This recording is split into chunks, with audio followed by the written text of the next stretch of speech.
Good morning, everyone. We are continuing here in the words of the Horowitz in the Sefer Mitzvah HaKatzar.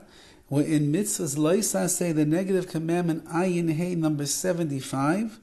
Ala Bezdin is incumbent upon a Bezdin, upon a court, Shelo lekabel edus Baal Aveira.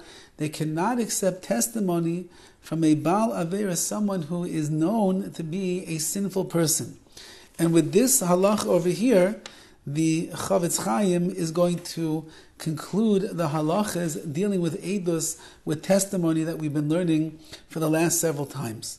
And he writes, Shenemar, it says in the verse, Al tashes yadcha im rasha, do not set out your hand together with a wicked person, liyos eid chamas, to be a malicious witness.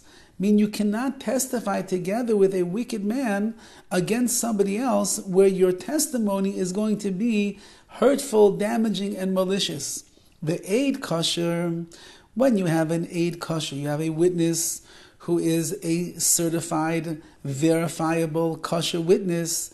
He knows that the other witness that's with him is a rush, is a wicked person. The ein hadayanim makir misha. However, the judges on the Bezdin do not recognize the wickedness of this particular witness. Nevertheless, you, the kosher witness, are not allowed to testify together with him, even if you and him are both saying the truth. So even though that he's a wicked man, but he came to the courts and he has a little bit of fear, and he's trembling there as the judges are looking at him and they're asking him all of these questions to see if he is Neman, if you can believe his testimony or not. And he ends up saying the truth. So now I might think, well, he said the truth. I'm going to give the same testimony. I'll also say the truth. What's the big deal over here, even though he's a Rasha? Says the Gemara, says the Horowitz, no. Because it says you cannot sit out your hand together with a wicked person. So that means that I cannot be together in testimony together with this wicked person, even when this person is telling over the truth. Of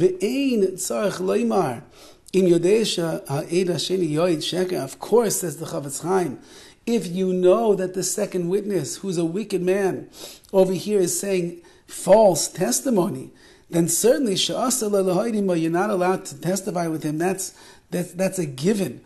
Or it means over here, even if he's not a verified Rasha or verified wicked person, but you know that this regular guy off the street who's being a witness is saying over Eidos testimony that is sheker, that is false. So of course, says the Horowitz, it's understood you are not allowed to give testimony together with him. And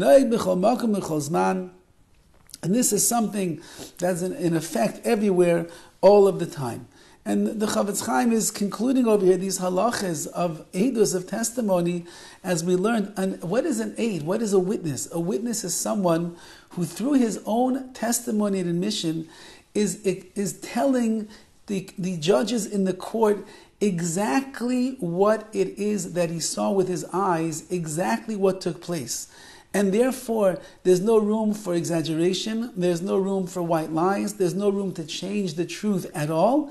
Everything has to be what we would call emes la'amita, 100% the truth. If it veers off at all, even 1 ounce from the truth, the testimony is null and void. We cannot accept such a thing. Here, the Horowitz is teaching us that if you have a person who is known to be a Rasha, a wicked person, so they lost all credibility in a court of law.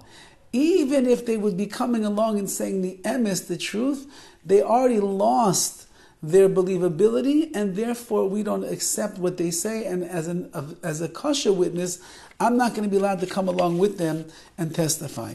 So when it comes to the world of eidos, of testimony, how careful we have to be to make sure that we ourselves are worthy of giving over the eidos that is proper, and we have to make sure that we're not together with anyone who is in the world of sheker, the world of falsehood.